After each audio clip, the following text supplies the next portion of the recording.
Are you? Hi. Okay. Yes. Yes. Sweet. Hello. All right. Hi, everyone. Thank you very, very much for coming out today. And for those of you sitting in the sun, we will try to make this brief.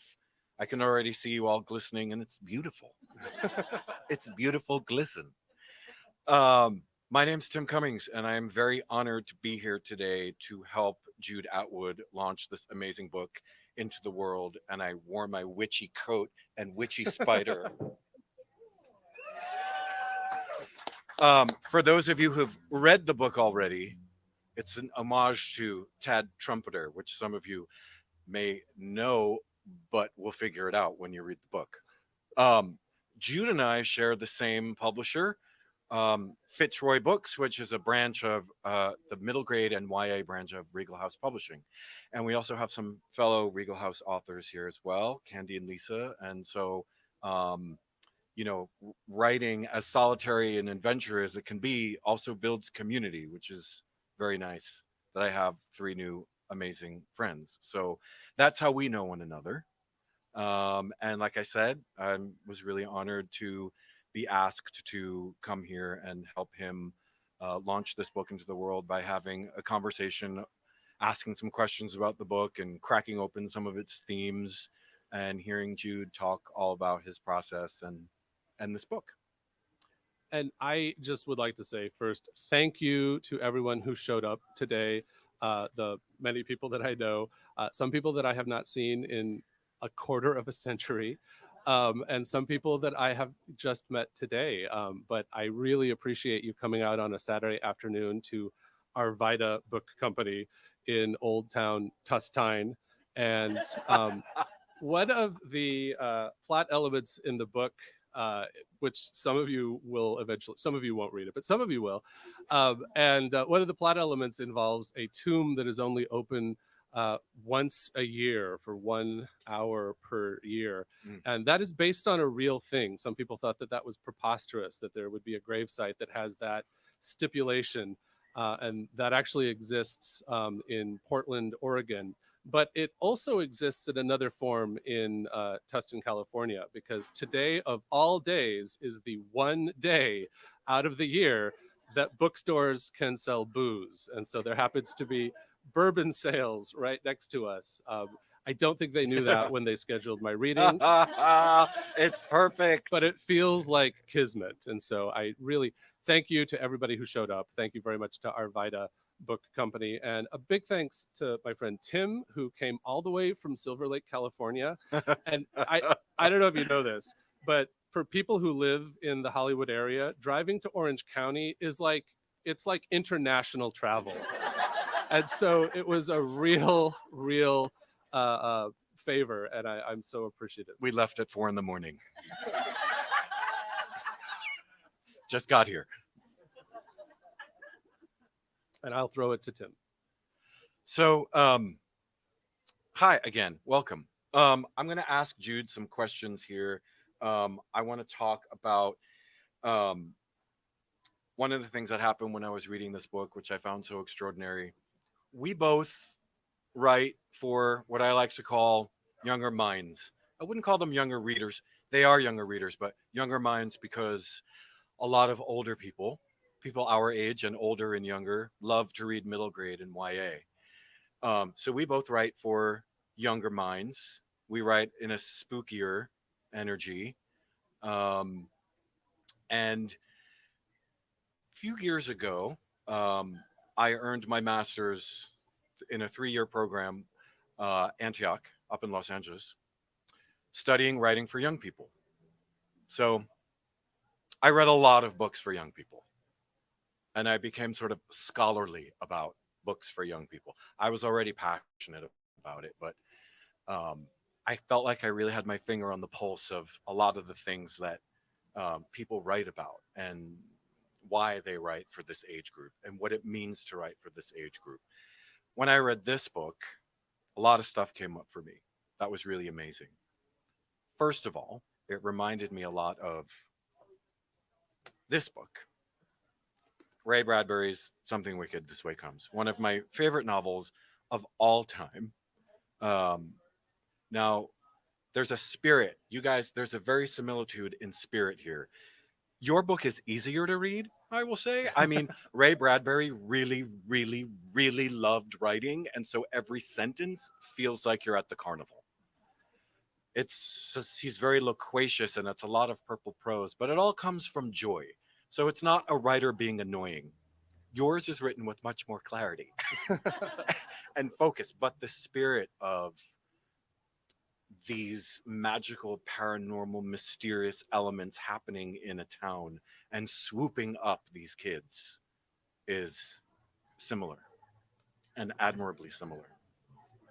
The Never Ending Story, which some of you, of course, know because of the 80s movie, which the 80s movie is not good in comparison to this book. This book is astonishing. This book is epic. It's resounding. The movie is like a Disney cartoon and only goes up to the first half of the book, by the way. But the whole premise of this book is that there is a book that comes alive and the people in the story get involved in that story. And that's the premise of your book, too. So, again, I just felt a coziness toward maybe there are witches. And then Coraline. You guys know Coraline? Neil Gaiman. Coraline because there's a very present witchy female energy in this book.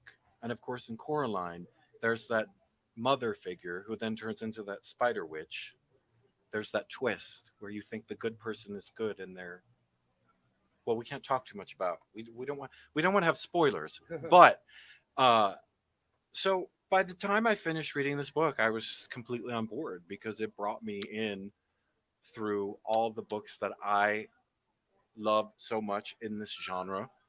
Um, and the first thing I wanted to ask you about it was, and this is the most basic question in the world, but we should get it out of the way and move on to the more interesting ones. Why this book? Like why witches? Why middle grade? Why is how do you say it? Biskupskula? I say Biskupskula. Biskupskula, that's the town in the book. So these are my burning questions for you, as basic as they are. Why witches? Why this book? Why middle grade? Why Biskupskula, meaning why Illinois? Why the Swedish population? What was your inspiration to kind of get this all out? Well, I that's a good question.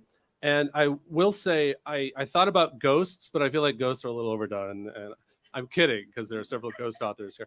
Um, I'm from Illinois, as some of you know. Some of you I met in Illinois, and I actually live near a town called Bishop Hill, which inspired the town of Biskupskula. Ah, In Swedish, it would be pronounced Biskupskula, and I got an email from the coordinator who's doing the audiobook who asked me how to pronounce some of the words that I used, which was really like I'm living my dream. I've always just wanted a team of creative artists to ask me my opinion on things. Um, and what I realized is in Illinois, they do not pronounce town names the way they should be pronounced. Illinois has San Jose. Illinois has a town called Cairo. And so I figured it would be Biskupskula, if anything. But the town of Bishop Hill is a lot like the village in the book. It was founded in the 1840s by a group of Swedish religious dissidents mm, who followed a charismatic utopian leader mm, named Eric. And they thought that they would create paradise in northern Illinois, which is that's a weird flex. mm, Um, but my high school, my senior year high school English class took a field trip to this town, and we got to go to the museum, and I got to see the vest that Eric Jansen, the evangelical leader, wore when he was assassinated in church. And then they laid him out for 3 days, expecting him to be resurrected. And so there's a direct inspiration from basically the area that I'm from that's always kind of been in the back of my head. And then the other inspiration is I do not have an MFA in creative writing, but I have an MFA in film. And so I've written mm. several screenplays because I live in Southern California and it's the law. And I've always had lists and lists of things. If you know me, sometimes I'll be like, oh crap, I have to write this down, and then I will pull out my phone, or much to my partner John's chagrin, I'll pull out paper and pen, and he'll be like, "What's that?" Um, and so I will write stuff down. And so I've always had a list of like horror movie ideas. I also have lists of jokes and drag queen names. So if you ever need something, I can suggest one. And so I thought just an idea for a horror movie was a woman who moves to a house and finds an old book that she's never seen before and starts to read it and realizes that it's talking to her. And so then after that was percolating for a while, I decided, what if it was a girl? What if it was a 13-year-old girl who did this? And so then I ended up writing a book. And I do read a lot of books for young minds. And sometimes just because they look fun. And so when I wrote this, I don't know so much that I was targeting it toward a specific group of readers so much as just myself when I was that age. And so my hope is that others might enjoy that too. Excellent. So before we crack open some of the themes and stuff that happens in the book, I want to ask you about your process as a writer. Oh, How does it all happen for you? Because it's a very specific thing when you're a writer, but it's also very sort of individual to each writer. So do you have a method by which you write? And when you set out to write this book, did you expect we would be sitting here today? Well, that's really a two-part question. But the answer is I write very slowly. So I think my method is I started this in 2013 and I finished in 2020. Wow. I don't know if you guys know this, there was a pandemic and I was stuck at home and I was like, oh, I got some time on my hands. And so why don't I finish this darn novel? I said, darn, I'm doing well. That's been sitting around. I had a little more than half of it at that point, and I decided let's take it over the finish line. But within writing, there's a discussion of like plotting versus pantsing. Oh yeah. And people who are pantsers will just, sit down and let the words flow and just go where the story takes them. And plotters are people who plan ahead, I think. And I am very much a plotter. And I think partly because of my background in speech and debate and theater, I like to figure out what the structure will be in advance.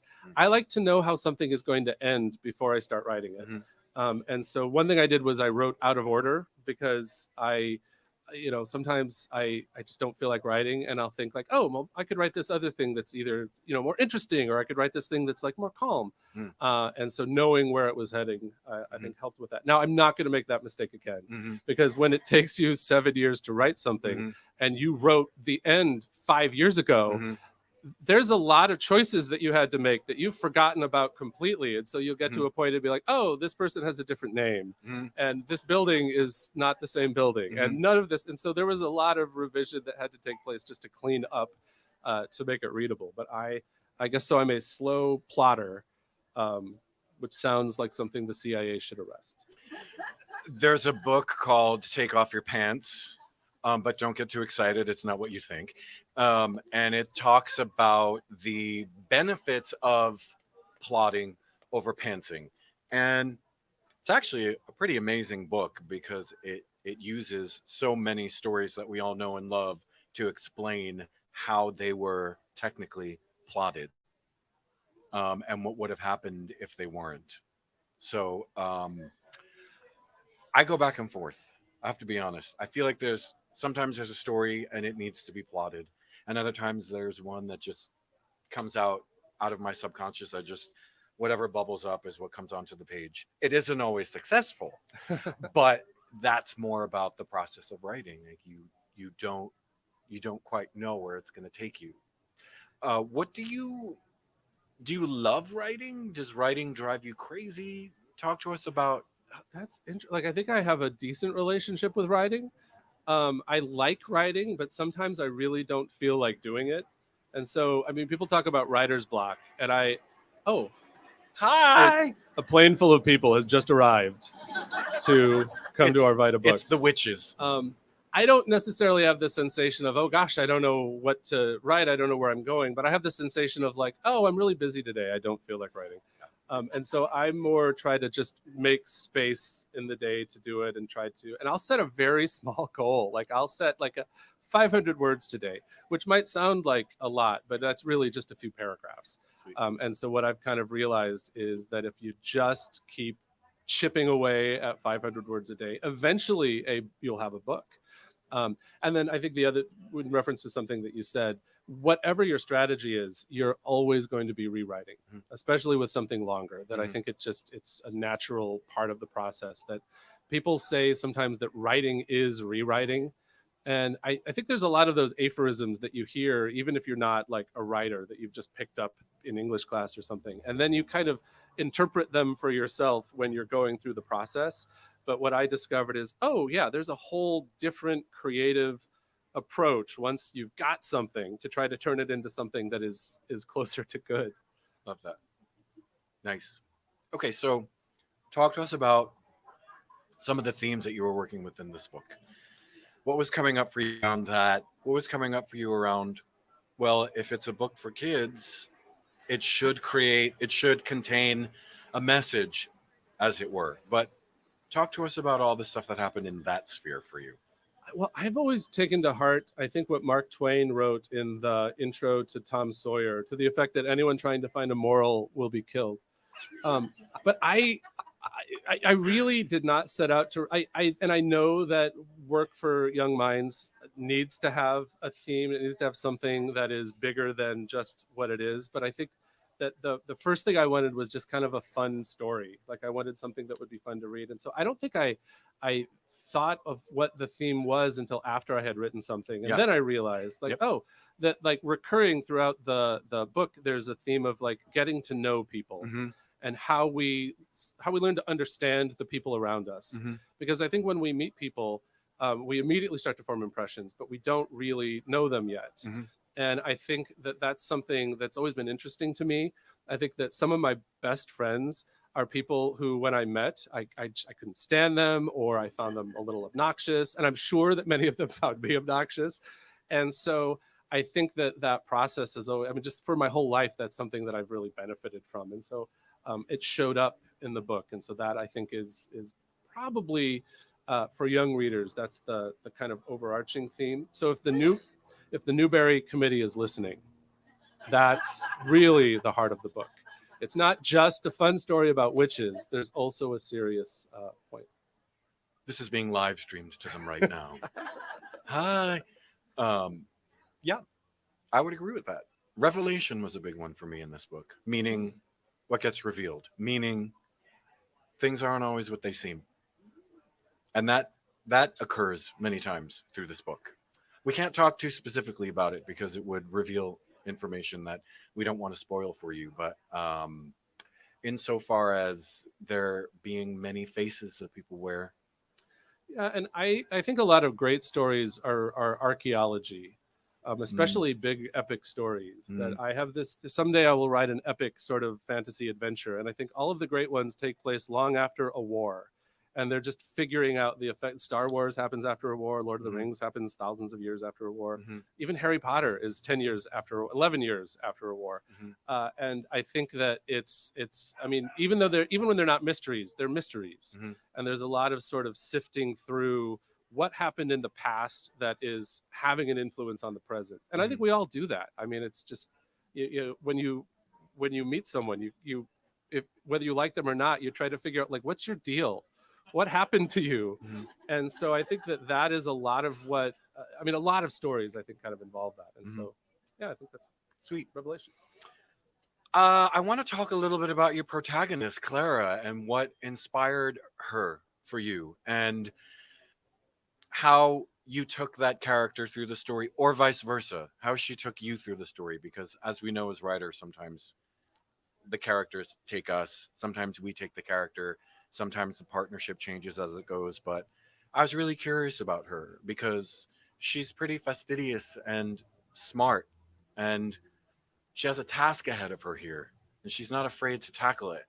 So I wanted to hear what the inspiration was to create this character, how she came to you, and what she means to you. Well, I someone asked me like is who is Clara based on, and I realized that really they're all based on me. Even the villains, like there's plenty to go work with. And at the same time, obviously, I think Clara is sort of influenced by people that I've known. But the other thing that I realized writing this is that I think particularly with middle grade novels, middle grade Mm. is the term they use for books that are intended for readers age 8 to 12, and I'm saying this is ages 9 to 13 because it's a little bit scary. But I think that sometimes the best protagonists need to be someone that the reader can see themselves in, and so sometimes I think they can't be too specific because of that. Whereas with adult fiction, they can be horribly flawed because I think adults have a different approach sometimes to the art that they consume. And so I think that Clara, it's not that she's, I don't think of her as boring, but I think that she has traits, but there's not, there's still some room. She's sort of an Yeah. open for Mhm. inquiry. Yeah, I like that. I mean, you want to be able to create characters that the reader can project whatever they need to onto them.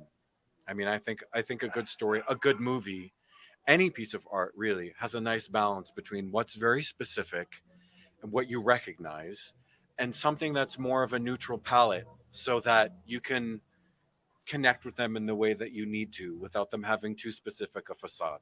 So I actually really like that. That's great. I think we have time for like one more question. One more, really? Is there a ticking clock, or is it the motorcycles and the plane?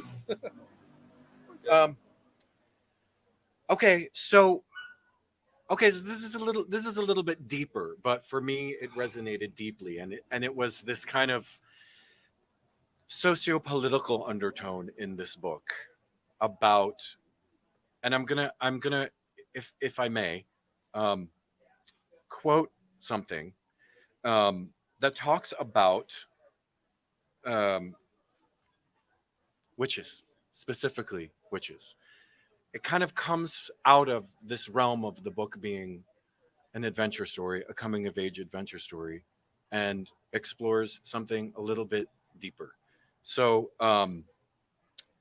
there are witches in every corner of the globe, and there have been for millennia. One constant has been this: whenever plain folk discover as a society that there are witches among them, death follows. Witch hunts are a consistent feature of history, and they are brutal both for the witches and for the men and women swept up with them. Do any of you know when the last witch execution on earth occurred? And then it goes on to say that it happened the day before. Yesterday. Yeah. Yeah. So I want to talk about this sort of important part of this book that I found quite fascinating and quite true. And also, like, the whole metaphor behind a witch hunt, as it were, and what that means today and what it meant back then. Well, I mentioned earlier that I'm not good with themes and serious things. And so you talk about that as a metaphor, but it's actually literally true. Yeah. When I wrote that paragraph, Yeah. I just Googled to see where the most recent witch killing was, and it happened to be the previous day in Papua New Guinea. And like actually, someone was executed for witchcraft. People are killed every week around, and I mean, I hate no spoilers, but I don't personally believe in witches. Maybe there are witches, but boom. However, it's interesting, and so the belief in witches is something that is. I mean, we obviously have heard of instances in the history of the U.S. and of the American colonies where hundreds of people were murdered for something that was just a it was just a whim. It was just a stereotype, and that still happens, and that is happening. And so I mean, in some ways, I hope it wasn't in poor taste, but I wanted to kind of bring that up as a a kind of a bookend because it is something, and people are not to get dark, but people are sort of attacked all over the world for lots of reasons, Mhm. for lots Mhm. of sometimes very trivial reasons. And I guess that's what's so frightening sometimes about it and so dark about our world is that sometimes really terrible things happen Mhm. not for any good reason at all. Mhm. And so I think that might be sort of what was touched on with that theme as well. And you brought up Arthur Miller's The Crucible at one point in the book, which is probably the touchstone especially for young people, to understand a big part of history when it comes to witches and a witch hunt. And of course, I was wondering if that would make its way in there, and it did. And I thought that was extremely important and extremely spot on. So I love that you included this deeper element to it, because I think it's very important to include that in books for kids.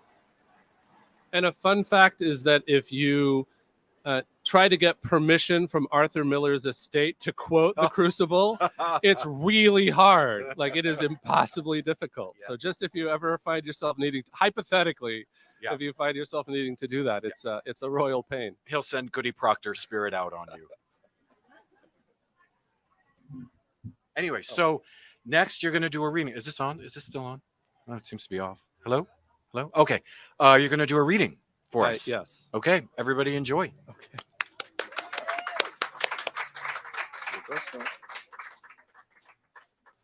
I prepared a brief reading. No worries. There comes a time in everyone's life. No. This is from page 10 in the book. This occurs when Clara and her new friend Gary decide to visit this other weird kid's house because they need something from him. And Clara feels a little bit guilty because previously they'd been a little standoffish to this guy, Chris, who they also go to school with. Clara thought about the school she'd attended the year before and how unhappy she'd been. She felt a little sick. She resolved to strike up a conversation with someone before the end of the day. Now, in Mr. Hawthorne's classroom, in his art classroom, students sat at long tables around the perimeter of the room, facing the center. Shelves of art supplies lined the walls: canvas, paper, cloth. Clear plastic drawers held acrylics and watercolors, and jars accommodated different sizes of paintbrushes. This is my hand gesture for paintbrushes. Mr. Hawthorne began the class by announcing that every student was expected to turn in at least 4 projects at the end of the semester, but they could work on as many as they wanted over the next 18 weeks and choose their 4 favorites.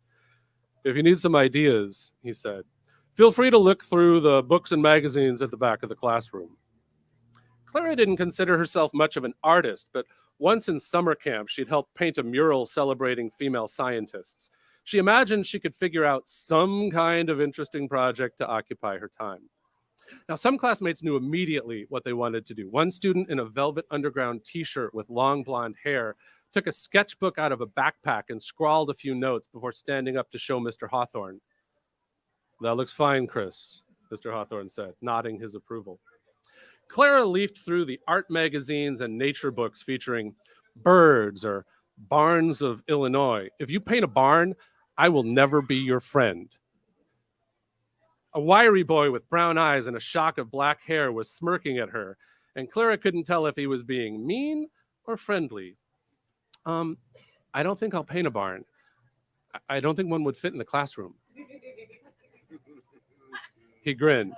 Ha.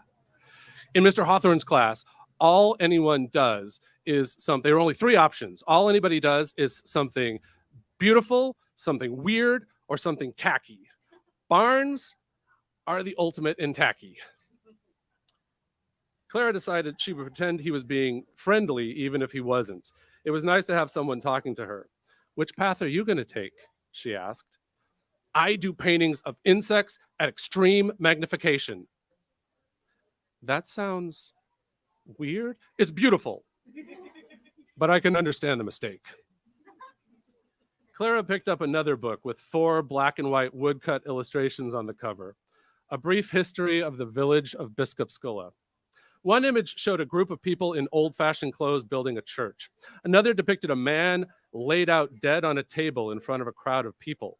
The third was of a woman with a noose around her neck, standing on a chair under a tree. And the fourth showed a man with dynamite in his hands, running out of a burning tavern. This town has a violent history, Clara said. Yeah, the boy agreed. It's awesome. He pointed at the woman with the noose. She was one of the last people killed for witchcraft in the whole state, possibly in the whole country. That's cool, I guess. Clara didn't really share his enthusiasm for the macabre. Yeah, her family still lived here until just recently. It was big news for people who are into history and creepy stuff. Constance Love's bloodline dies out in Biskupskula. Constance Love? Clara asked. That was her name? That was the name on the first page of the book she'd discovered in her basement, a collection of thoughts by Constance Love. Yeah, she was hanged in the 1870s for being a witch. Her great granddaughter used to own the bed and breakfast on the corner of Matson and Park, but she died over the summer. Was he messing with her? Really? The woman who lived in the bed and breakfast, the woman who died, she was related to the witch? Yeah, it's a complicated family, but it was her great-great-grandmother. Clara shook her head, annoyed that her mother had never mentioned this alarming bit of family history. What's your name? I'm Clara. Clara? I've never met someone with an article for a first name before. Clara chose to ignore this. Too silly. I'm Gary, he said. So what brought you to Biskupskula? Is it just the fact that it's northwestern Illinois' 17th most popular tourist destination? I live in that bed and breakfast now, Clara said. The woman who used to own it, the lady who died, she was my grandmother. That is so cool. I mean, I'm sorry about your grandmother, Gary said. So I guess Constance Love bloodline didn't die out after all. Wow. Gary looked at her and narrowed his eyes, which would have made her uncomfortable even if she didn't already know that he was a guy who A, liked to draw giant insects, and B, had a morbid fascination with a dead relative from long ago. Clara, you've got witch's blood in you. The bell rang. Clara had never learned quite so much on the first day of school.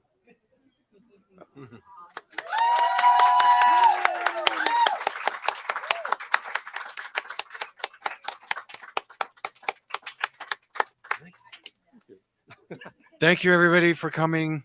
Thank you so much. And are you going to sign some books? I think, or we're going to do a Q&A. Yeah. Oh, if anybody has questions. Yes, I'm jumping the gun. Yeah. I don't want to rob you of your Q&A after you've been sitting here sweating in the sun. So let's take some questions. Who has some questions? Be brave, be bold. Anyone? This sometimes works in class. If I tell you you're not dismissed until one person asks one question, then does anybody have one? Yes. Oh. That's an interesting question. I think so, yeah, because I begin by brainstorming and then I make myself an outline. But then sometimes like I need more to happen. And so it just feels like sometimes it's like, oh, you know what? This person has another facet. And I don't want to say much more than that. But that's an excellent question. Now, I want to pause and point out that Tim Cummings is the author of a middle grade novel called Alice the Cat. And I believe that although Alice the Cat is available from every major book retailer's website, it's doing well. And so it was sold out on bookshop.org, if I'm not mistaken. And so unfortunately, it was hard for Arvida, which everyone calls Arvida for obvious reasons, to get copies of it. And so just something to check out if you happen to. Thank you. Thank you. Yeah. There. Thank you. Other questions?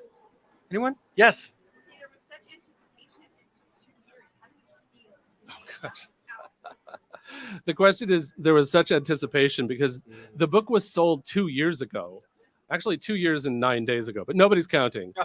And it is a long process. The editorial process, even with a major publisher, is a year. I think with an indie publisher, they give themselves some more bumper. And so it's been a stressful week and also weirdly anticlimactic because although the book came out on Tuesday, it's not as though people read it in one day.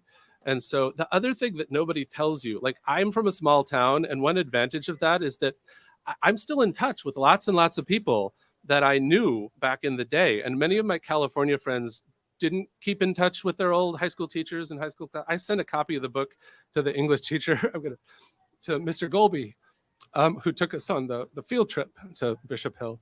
And so it was touch and go, but he is doing well now. He's had some health scares this year. But it was really moving. Like a lot of my old high school classmates like took pictures of the book when they got it. And I'm losing my voice. But one thing nobody tells you when you write a book is that you get to see photos of all of your old friends' thumbs. And it's the strangest process. But I've seen like a dozen thumbs. And I'm like, we're, as far as I can tell, we're looking great. We're Yeah. doing great. It's 12 thumbs up. So that is, thank you. Anyone else? Yes. I'm curious, is there any part of the book or any aspect of the process that you felt particularly proud of, or just something that felt like that was a really fun thing after I wrote that aspect of getting Well, I mean, they say you shouldn't do that, right? Because you have to murder your darlings and get rid of the stuff that you personally think is cute or charming. But there was one line, the group, the trio that forms the Scooby Gang that go on the adventure, they achieve a task, and so Chris walks into the house and he says, "A chalice of your finest pop," and I felt like it's a very Midwestern thing to say. And a very nerdy Midwestern thing to say. And I felt like I would put that on a t-shirt. So that was the one time I'm like, I will indulge myself and make sure that this stays in the draft. Did you? It's in there. Yes. It's in there. Yeah. Okay. Because if they wanted to take that out, I would have fought hard for that. I mean, as writers, you kind of have to fight for certain things. There were certain things in my book that I was like, hello. Like you have to start bargaining for certain things. Yeah, but we both, I think, had to cut like 10,000 words out of our books. Yeah. I mean, it's a significant chunk. And I think I agreed with 90% of my editor's decision. Like once I was like, oh yeah, we could take that out and it moves a little more quickly. And there were a few where I'm like, no, this has to stay. Like this, like we need to explain this. But for the most part, I thought I was in good hands. Yeah. You have to let a lot go. And you have to renege control. You have to murder your darlings. Yeah, murder your darlings. And you have to trust the process. But, here we are. Yeah. It's all come to this moment where he's now a published author. Thank you. With a great book. And are you gonna sign some for people? Yeah, I brought a variety of pens. And so if anyone needs an autograph, yes. We're good. Sweet. I think that is our show. Thank you so much. Thank you.